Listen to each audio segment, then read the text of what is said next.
tailored. We have currently funding approved to replace the buried cable systems at Albion, Somerset, Cole Township, and Montanoy.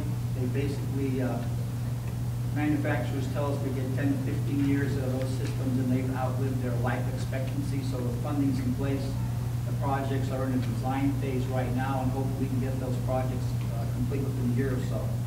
And we are working on the installation of a new Del Norte system at the SCI Crescent. And in addition to that, Waymark's permitting was upgraded in the past year, or several years.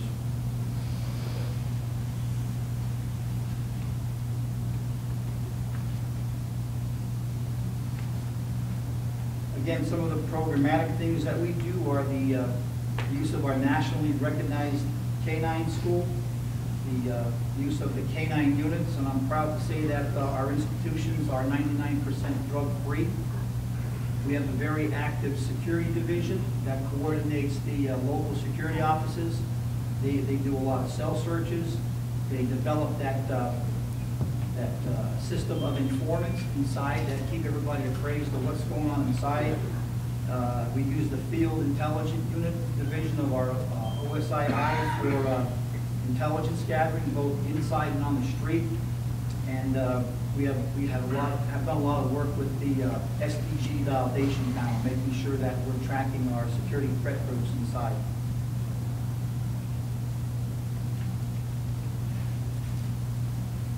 And this slide simply details about our drug interdiction unit. I'm sure there'll be more information presented as we proceed through these proceedings. The zero tolerance drug introduction and treatment. We do very well with the random test as far as randomly selecting offenders to provide a urine sample. We test our outside offenders that are assigned to our outside details on a regular manner, and we also test the targeted population, those people, those offenders that may have had a positive urine, and they fall into the targeted category, and they're tested routinely as well. So all those components we use to put together to have a very effective drug interdiction program and limit the trafficking of drugs and contraband within our facilities.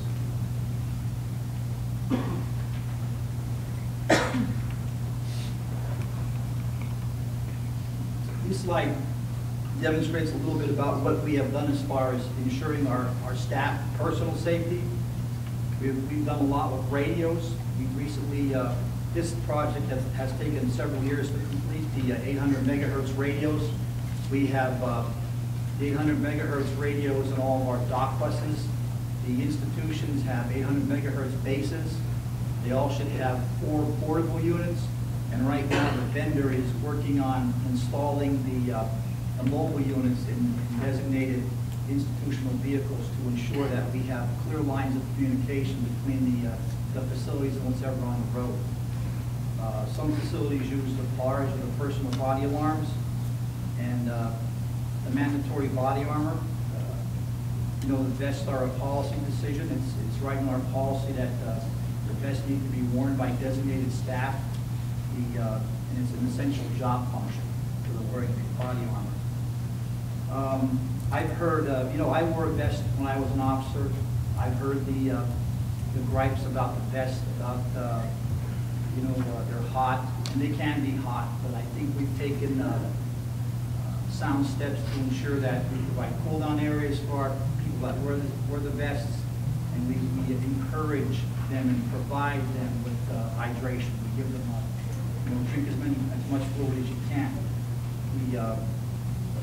Wearing a vest, and I understand there was a demonstration earlier about those officers that were assaulted and where the assaults occurred, under the argument that if you wear a vest, then the inmates or the offender is going to target another part of your body, namely your head or your face. I think that the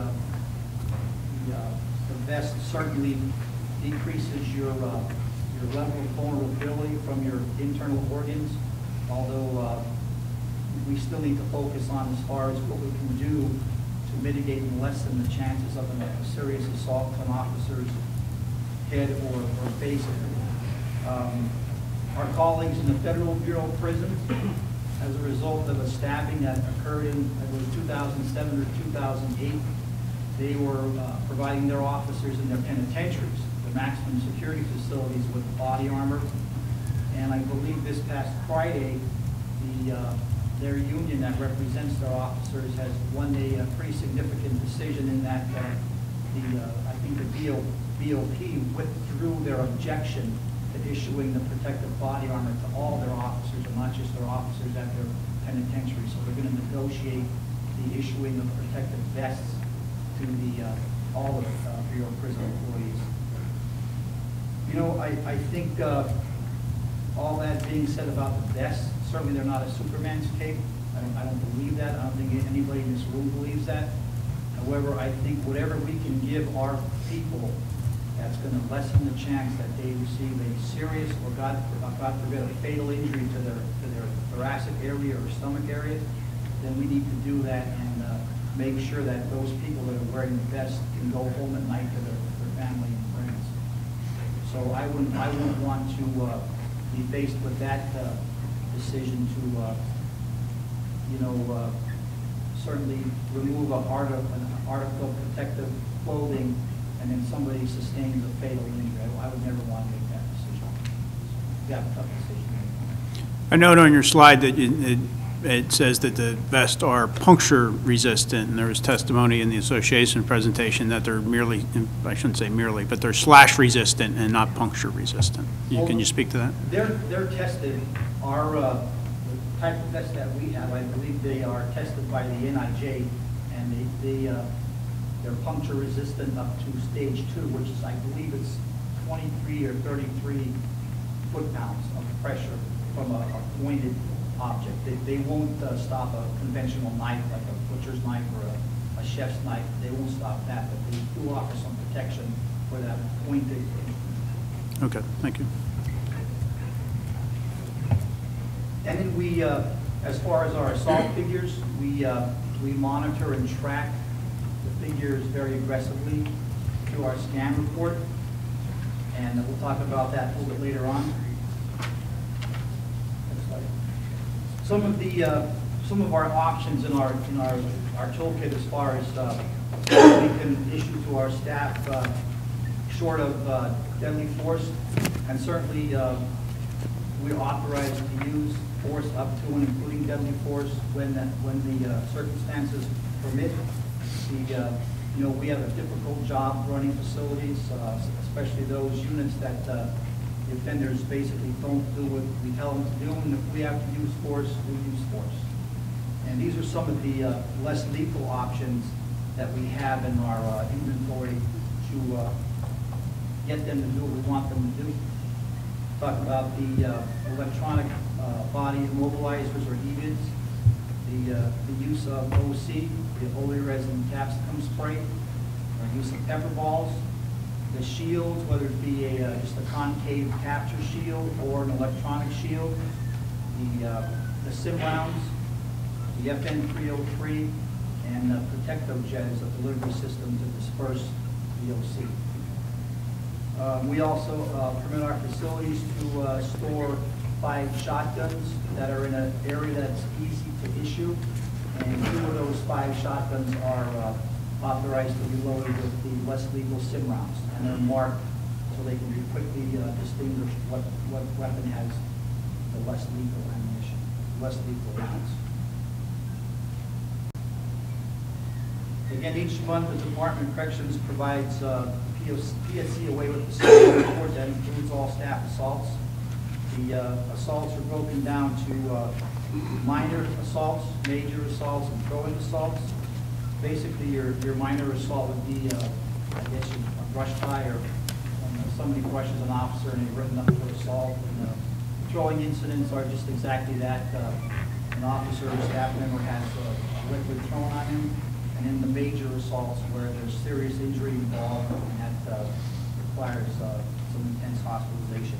And again, these are all tracked to see if there's any trends at a particular facility. If the assaults rise, then during the monthly review of the scan data, the regional deputy secretary will contact that superintendent and ask him or her why these assaults are rising, why they're spiking. And that goes for any information that's reported on scan, whether it be misconducts, grievances. All that information is reviewed. The main purpose of detecting any trends or something that we could be doing better at that particular facility to reduce the data that's reported on that particular scan. The staff assaults have declined from 2009 to 2010 by 36%.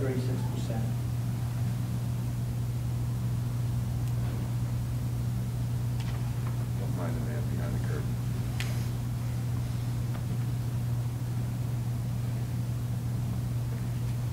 We do all we can to encourage the county's respective district attorneys to prosecute assaults.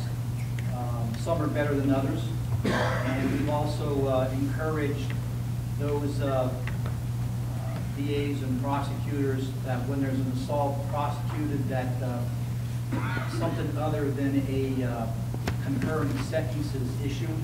We'd like to see, depending upon the nature of the assault, some sort of a consecutive sentence and not something that's going to run concurrent with the sentence the offender is currently serving. I think all the policies that we discussed today are designed to keep our people safe. I know the corrections is definitely at the tail end of the criminal justice system. We work in an often thankless environment. We get very little recognition for what we do. It seems that the only recognition that we do get is for those negative incidents. I think that the police and the courts doing what they do is certainly, a noble profession, rounding up whatever they can and sending them to our custody. But, it's our responsibility to not only provide for the care, custody, and control of offenders charged to our care, but to provide them with the tools so that they can successfully re-enter society and not get involved in that revolving door where they keep coming back as a repeat offender. So I think with all that in mind, with our policies and procedures, that we operate and maintain safe and secure facilities that prepare the offender population for re-entry. Thank you. Thank you. Any questions from the association for the witnesses? Yes. Gentlemen, let me first thank you. I know now more about benefits that inmates receive than I thought I would ever know. But I'm going to ask you some questions, and I'm not sure, and during your presentation, obviously, both of you went over a lot of information. So whoever can answer the question more appropriately, I would ask you to respond to it. But in particular, Mr. Ringler, I forget how long you said you've been with the department? I've been with the department for 29 years. Okay. And you talked about the current staff of the department being 16,000 individuals, and you gave us the breakdown. How much has that increased over the time period that you've been with the department? That I've been with the department, it increased from approximately 4,000 some point. Okay. So we roughly went from about 12,000 staff to about 16,000 staff over that time period? No, from 4,000 staff Okay. to 16,000. I'm sorry. And the inmate, we talked about the current inmate population being in the 50,000s, is that correct? That is correct. All right, and what was it roughly when you first started, if you recall? It was roughly between 10 and 11,000. Okay. And you have right now, if correct me if I'm wrong, you have right now 5 deputy secretaries that are in the department? There are 5 deputy secretaries that are on Commonwealth. Yes. Okay. I'm looking at your flow chart here. There's one vacant, that's correct. Okay. So it calls for 5. Now, when you first started, you had 2. Would that be a fair? Were there 1 secretary, 2 deputies? No, there was 1 deputy. Okay. So now you went up to 5. Has the department looked at trying to decrease the management the number of management level employees at all?